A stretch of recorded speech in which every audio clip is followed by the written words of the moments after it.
everyone. In this lesson, we're going to talk about leadership development. We're going to look at the differences between a boss and a leader, as well as between a group and a team. How a coaching leader inspires and wins over their team, and also how this leader can make a difference in the public sector and generate positive results for employees and the community. Shall we get to the lesson?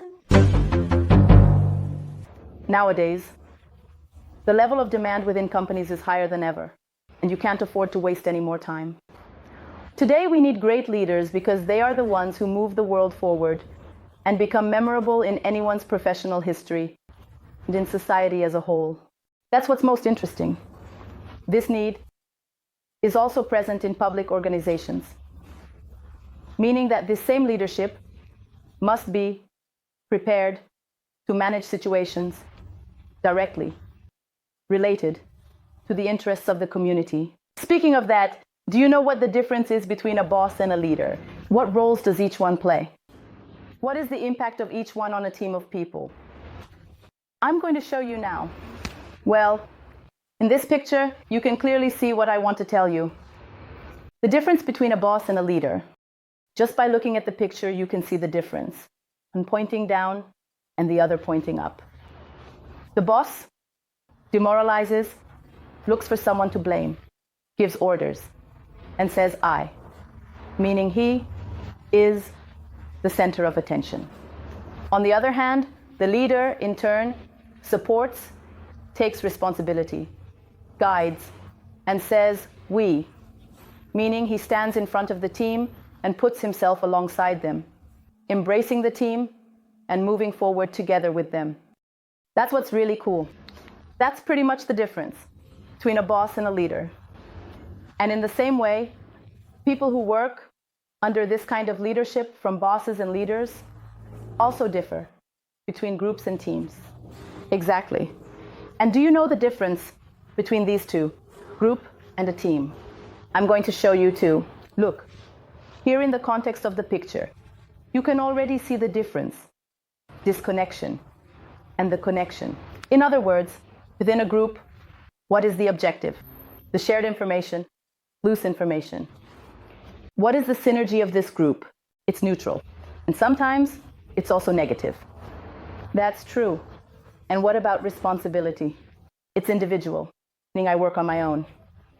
The skills of each of these teams within a group are varied. They are not effective. They are not specific. And what about relationships? Completely informal and very relaxed. On the other hand, with a team, you can already see from the picture a connection among each other, and that's really cool. And what is the objective of this team? It's the collective performance. The synergy is always very positive, and that's really cool. Responsibilities are collective and supportive, meaning everyone helps each other out, which is really great.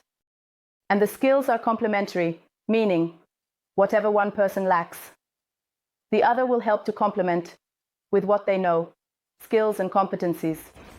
And what about the relationship? It's cohesive and strong, meaning people help each other all the time. And that's the coolest part. And what about the coach leader? What is a coach leader like? The coach leader is the one who exercises their leadership using coaching techniques and tools. And this is a professional who inspires people, winning them over by the example of their actions, not through authoritarianism and position. He is completely different. He acts with the aim of developing and maturing his team's professional skills. He teaches his colleagues to think like leaders, meaning he teaches them to take responsibility for creating alternatives and making decisions for themselves. That's really cool. And I'm going to give you some context here as well. Look how cool this photo is. The greatest skill of a coach leader is to develop extraordinary abilities, ordinary people. And you can see that really well in the photo. What metaphor can you see in this photo, which is the coolest part? Here you have a metaphor of pawns in a chess game, where in a very natural way, the leader positions himself like a king in front of the team. But he is just like everyone else. meaning he shows this light inspiration. In fact, he educates, he brings out the best in each member of his team. He has this natural leadership, which I think better contextualizes the figure in the photo. Nothing is imposed, meaning everything is built in a very light way. He works with competencies and achieves impressive results within this team. In the public sector, work processes are a bit different because it's all about political interests. And every time there's a change in administration, the processes get lost over time. And who ends up feeling this the most? It's the public servants, people who are already there. That's why the coaching leader is a new style of leadership applied to public management. Why? Because taking on this transformative position within the administration, he will seek solutions to implement interactive governance. In other words, he will bring the whole team together, work with these processes, and do so with a lot of wisdom, and best of all, mastery. And it's this type of leader who leads by example and serves as an inspiration for their followers. And it's exactly this kind of leadership that the public sector needs the most right now. What does it mean? It means ensuring the quality of services provided to a whole population that is in need of it today. That's what's most interesting. Here, I'm going to contextualize for you the scenario of a public sphere, from the current state to the future state.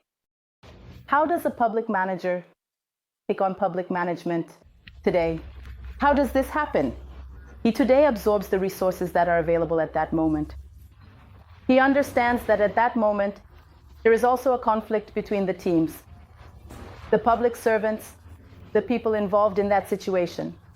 There is a demand and need for these people as well.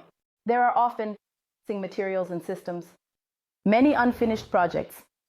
In other words, projects that were continued or discontinued along the way during this time. And the main thing is the lack of clarity in the roles. Many people are there and don't even know why they're there. There's a huge disconnect in public management. What is the desired state that in turn the leader coach Asumino does or would do? He will use the resources and turn those actions into success. Meaning he takes those current resources, transforms them into extraordinary resources. He will take this team that is once incomplete, he will unite them and align them so that everyone speaks the same language. That's really cool. He will also provide working conditions so that these people can work happily and satisfied. He will also continue and adjust the projects that are sometimes unfinished. Of course, he will analyze a project, the A1, to see which makes sense or not just for the public servants, but also for the population. And he will give autonomy and productivity to his team, making sure that each person feels valued and that everyone feels responsible for their own actions, for their own work. That's the coolest part. So this is how leaders with this coach leader profile can help the population, because they seek to understand what the needs of the residents, the priorities, and much more than just solving problems. He acts as a partner for his team. He finds those answers together. And with public servants who often don't feel valued, this happens a lot. What does the coach leader achieve? He manages to bring out those internal resources within each person. He manages to bring out the best in each one. In other words, he can motivate these public servants, making them better people, delivering more to the population. In other words, he can build a future with purpose, responsibilities, and significant growth in the public sphere. Many studies point out that the cause of many layoffs in companies is not only due to a lack of interpersonal development, it also happens a lot due to a lack of emotional control. That's what's most interesting. This doesn't just happen in the public sector, it happens in companies. And this same coach leader knows that his focus is on developing personal skills in the team members, not so much on the technical part. And this reflection will be much greater in the public sector, where the behavioral aspect directly impacts the services provided to the population. In other words, how many times have we and public places been poorly served. It's definitely due to a lack of a good manager. Now, do you see yourself as this leader today?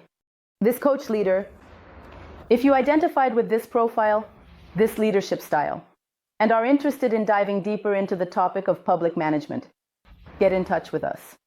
We will be absolutely very happy indeed. Very much looking forward to hearing from you. Please do not hesitate to reach out to us. So guys, did you like this? This topic is really cool, right? In the next class, we'll talk about the principles of public administration. Until then, everyone,